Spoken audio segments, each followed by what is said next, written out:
It didn't surprise me, to be honest with you. He said from day one that those were his intentions to be here and be here on time.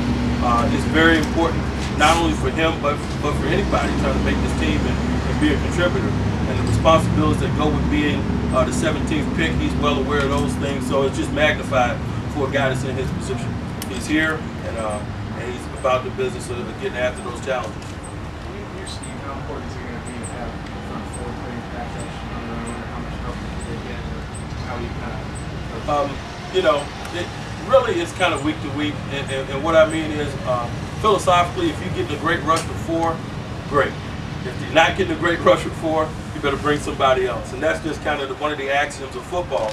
But there's a little bit of added responsibility of being a member of the front four in this scheme, because ideally we'd like to rush four. When you line up on Monday, who do you kind of have right now penciled into the keys in the middle? Right now it's Napoleon Harris, Chase Thomas, and E.J. Henderson will be doing some dual work.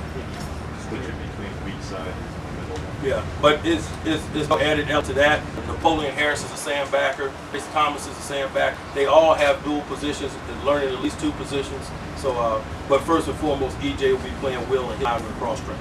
But it'll be those three guys. Let's see, Tate and White really just battling that other safety side of that way you kind of look at it. Well, we're not going to be closed-minded. Anybody's capable of winning a starting job. Right now, Tank Williams is at the top of the depth chart. The White respects that. He understands how we do business in that process. And the guy that starts on September 11th will be determined out there on the grass.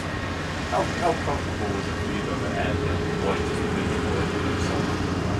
you know how it is, Sean. Anytime you have a prior experience with somebody under duress, it's a comforting thing. The White is a guy that shows up when the lights are on. He's at his best in big games, and that's been my experience with him, and that's why I was excited about having the opportunity to pursue him. Back to the first practice, just one practice under your belt, but coming in with these young guys, what type of positive steps did you guys take in this first practice? We have to make sure that every single step is positive. We can't get out there and be reactionary in our thinking and evaluate the practice as it comes off. We do our due diligence on a daily basis to make sure that it's a positive environment. We pull something from it, and from an organization standpoint, under the direction of Coach Childress, so we did that today. We're very organized. We bounced around. It was fluid. There was some instruction, and we'll look to do the same thing this afternoon. Regarding Greg Blue, what about your guys' calling down pause? We always talk about creating a frenzy schematically in this defense with big men running and little guys hitting.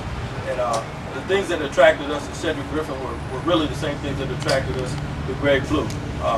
At their positions, they were arguably the most physical players in the draft in their position. Those were the things that attracted us not only to Greg Blue, but Cedric Griffin.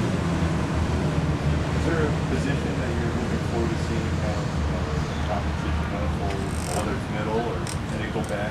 Yeah, ideally you like to work where you got competition at all positions, but that's our mindset. We're making a conscious effort not to have any preconceived notions.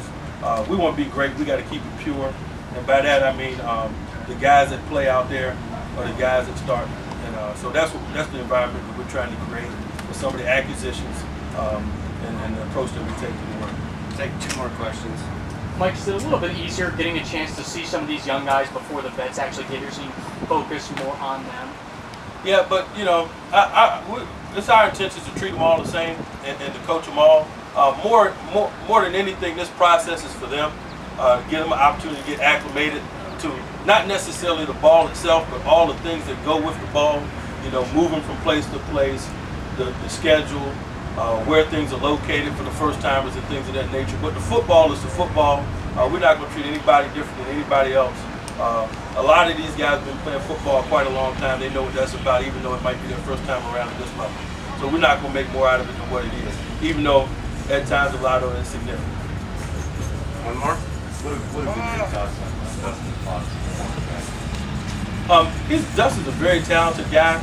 He's got some things schematically that he needs to work on. More than anything, his eyes in terms of what he's looking at. But Dustin's got high football character. He's an attention to detail guy, and he comes ready to work every single day. So, this camp is going to be big for him in terms of making that transition, but it's not uncharted territory or waters for him. Dustin was a lifelong corner there in Columbus, Ohio. So he's just getting back on the bike and learning how to ride it again. All right. Vikings Training Camp 2006.